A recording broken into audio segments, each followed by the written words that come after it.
wash me clean and cold. Oh Lord, I won't come home till the river runs dry my way. I was born in the mountain air, it shook me to Every single day, a convoy of ships moves through a gap in the map that most people couldn't find without Google. It's called the Strait of Hormuz. It is 33 kilometers wide at its narrowest point, and more of the global economy passes through it than through any other single location on Earth. Not a trade deal, not a financial system, a stretch of water. 20 million barrels of crude oil move through that strait every day.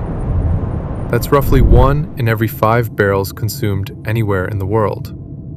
Every day, without interruption, for decades. When it flows freely, nobody talks about it. When something threatens it, the entire global economy holds its breath. Right now, it's holding its breath.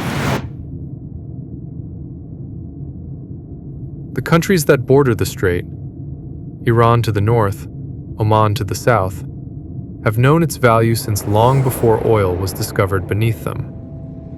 It is not just a waterway, it is a lever, and whoever controls it controls the pressure that the rest of the world operates under.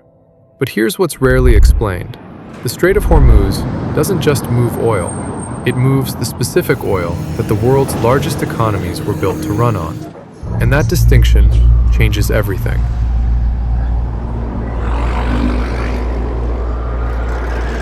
Not every country feels a Hormuz disruption the same way. Some would barely notice. Others would begin rationing within weeks. And the gap between those two groups tells you more about the real global power map than any political alliance ever could. Start with the countries that can afford to watch this from a distance. The United States produces more oil than any country on Earth. Only about 2.5% of all Hormuz oil flows end up in American hands. Canada exports more oil than it consumes. Norway produces 11 times what it uses domestically. Brazil recently crossed into self-sufficiency. For these countries, a Hormuz closure means higher prices. It does not mean empty shelves. Now look at the other side of that map. China receives nearly 38% of all oil that moves through Hormuz.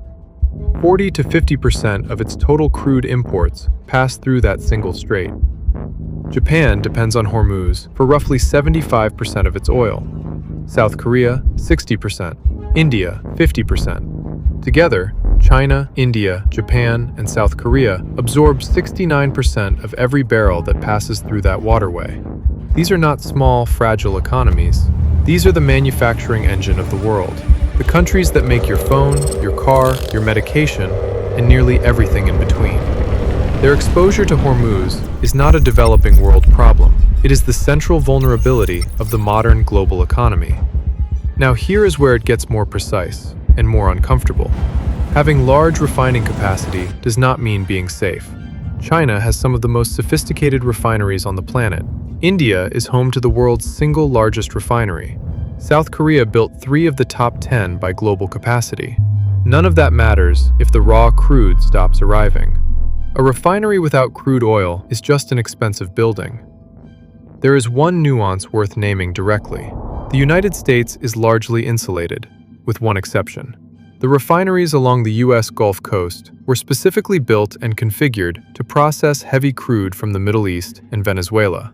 If Middle Eastern supply is disrupted and Venezuelan supply is sanctioned, which it currently is, those refineries face a feedstock problem that domestic shale oil cannot easily solve. California's refineries face a similar configuration issue. So even the most energy-independent country on Earth has corners of its own system that were built facing the wrong direction. On the 1st of March 2026, U.S. and Israeli forces struck targets inside Iran. Within hours, tanker traffic through the Strait of Hormuz dropped to zero. Qatar halted its largest LNG facility. A drone struck Ras Tanura, Saudi Arabia's largest refinery, processing 550,000 barrels a day. Oil, which had been trading at around $70 a barrel just weeks earlier, crossed $100, then $108, then $110. It was the largest weekly price movement in decades. Markets in Tokyo fell 7% overnight. Seoul dropped 8%. The world's most exposed economies began doing the math on how long their reserves would last. Then, within 24 hours of hitting $110, the price collapsed back to $84. Not because the strait had reopened, not because the refinery had been repaired, not because the geopolitical situation had meaningfully changed. The physical reality on the ground and the price signal being broadcast to the world were moving in completely opposite directions, which raises a question that the financial press rarely asks directly. Oil is the most traded commodity on Earth. It is also one of the most politically managed. Governments hold strategic reserves specifically designed to move markets with an announcement, not a shipment. OPEC members can signal output changes that reprice futures contracts before a single additional barrel is pumped. The price of oil is not just a market signal, it is a communications tool.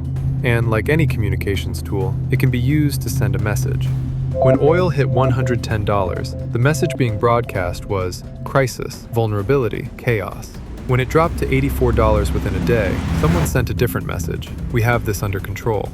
The strait had not changed, only the narrative had. The Strait of Hormuz has never been closed for more than a brief period in its entire modern history. Every time it has been threatened, the economic consequences have been severe enough that all parties involved have found reasons to keep it open. That is not reassurance. That is a description of how fragile the equilibrium is. The world's largest economies run on oil that flows through a 33-kilometer gap controlled by countries currently under military pressure.